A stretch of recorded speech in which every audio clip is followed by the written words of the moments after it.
এখন আমরা আছি এভারব্রাইট মোটরসে এবং বাংলাদেশে একটা রেয়ার বাস আপনারা দেখতে পারবেন। বাংলাদেশের প্রেক্ষাপটে রিয়ার ইঞ্জিনের বাসগুলো খুবই কমই দেখা যায়। আপনারা এই বাসটা দেখলেই বুঝতে পারবেন যে এই বাসের সামনে কিন্তু কোনো রকম কাটা ছেঁড়া নাই। ফ্রন্ট ইঞ্জিনের বাসগুলোতে যে সমস্যাটা হয় যে বাসের লুক মিলানোর জন্য এইখানে বরাবর কিন্তু একটু স্পেস রাখতে হয় যাতে রেডিয়েটরে বাতাসটা পৌঁছাতে পারে। বাট রিয়ার ইঞ্জিনের যে বাসগুলো এগুলো দেখা মাত্রই আমরা মনে করি এই বাসগুলো বাইরের দেশ থেকে বাংলাদেশে এসেছে।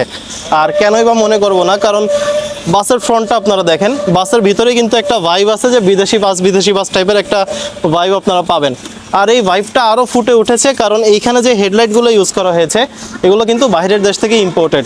লাক্সানা SR2 মডেলের হেডলাইট আপনারা দেখবেন যেগুলোর জোড়া পড়ে প্রায় 28 থেকে 30,000 টাকার মতো। পাশাপাশি এইখানে যে রিডিং লাইটের স্পেসগুলো দেখতেছেন এগুলোও কিন্তু ইম্পোর্টেড। এগুলো আপনারা লোকালি লাগালে 700-800 টাকাতেও লাগাতে পারবেন, বাট ওভারঅল যেটা সেট এইখানেই কিন্তু প্রায় 35 থেকে 40,000 টাকা স্পেন্ড হয়ে যাচ্ছে। আর এই টাকাটা কেন স্পেন্ড করতেছে এভারব্রাইট মোটরস? কারণ তারা তাদের কাস্টমারকে একটা কোয়ালিটিফুল বাস দিতে চাচ্ছে, যেই বাসটাকে দেখে আপনার মনে হতে পারে যে হ্যাঁ এইটাই একটা পারফেক্ট বাস কিংবা এই রকমের বাসই বাংলাদেশে তৈরি হওয়া উচিত। আগে যে সমস্যাগুলো হতো যে যে বাসের যে লুকিং গ্লাসগুলো আছে এগুলো অ্যাডজাস্ট করার জন্য হেল্পারকে নেমে এগুলো অ্যাডজাস্ট করতে হতো। বাসের ভিতর থেকে আমরা দেখতাম যে কুঞ্চি দিয়ে বাঁশ দিয়ে এগুলো ঠেলাঠেলি করা হচ্ছে জাস্ট পজিশনটা মেলানোর জন্য। বাট প্রাইভেট কারের মতো সিস্টেমে কিন্তু এইবার এই বাসগুলোর লুকিং গ্লাসগুলো দেওয়া আছে যেগুলোকে আমরা বলি ইলেকট্রনিক্যালি অ্যাডজাস্টেড মিরর। তো এই মিররগুলোর জন্য ড্রাইভারকে কোনো রকম উঠতে হবে না, জাস্ট ড্রাইভার তার সিটে বসেই পছন্দ মতো মিররগুলো সেট করতে পারবে। এবং এর ফলে যেটা হবে যে রানিং অবস্থায় তার যে রোড নিয়ে কনসেপ্ট কিংবা তার বাস নিয়ে যে কনসেপ্ট এটা সবসময় ক্লিয়ার থাকবে। বাসের যেটা ফিনিশিং এইটা খুবই অসাধারণভাবে করেছে এভারব্রাইট মোটরস। আপনারা দেখতেছেন যে এখানে এভারব্রাইট মোটরসের একটা লোগো দেওয়া আছে। এই যে শেপটা এইখানে কিন্তু কিছুটা নিকল টাইপ কিংবা প্রাইভেট কারে যে অ্যালুমিনিয়ামের একটা শেড টাইপ থাকে সেই টাইপের একটা শেড এখানে দেওয়া আছে।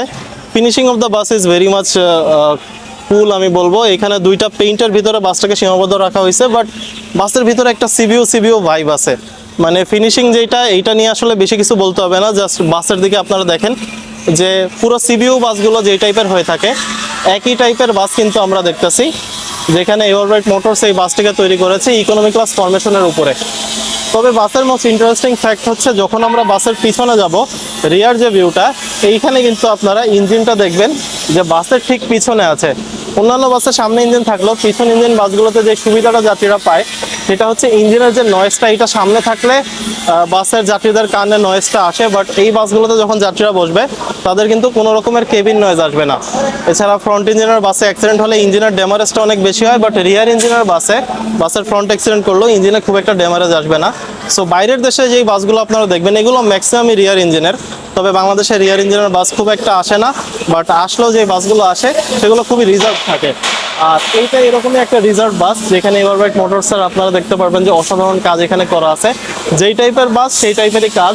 লাক্সানা SR2 এর অরিজিনাল হেডলাইট আপনারা দেখতে পারবেন।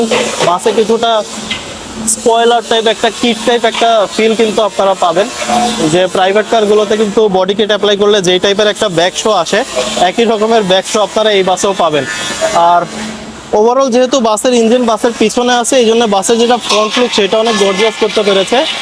এভারব্রাইট মোটরসের একটা লোগো আপনারা এই বাসে দেখতে পারবেন। যারা রিজনেবল প্রাইসে যে কোনো মডেলের বাস তৈরি করতে চাচ্ছেন, এটা এসি হোক নন এসি হোক স্লিপার হোক কিংবা যেই ফরমেশনে হোক, আপনারা যোগাযোগ করতে পারেন এভারব্রাইট মোটরসের সাথে। তাদের মোবাইল নাম্বারটি আমরা আমাদের স্ক্রিনে দিয়ে দিচ্ছি।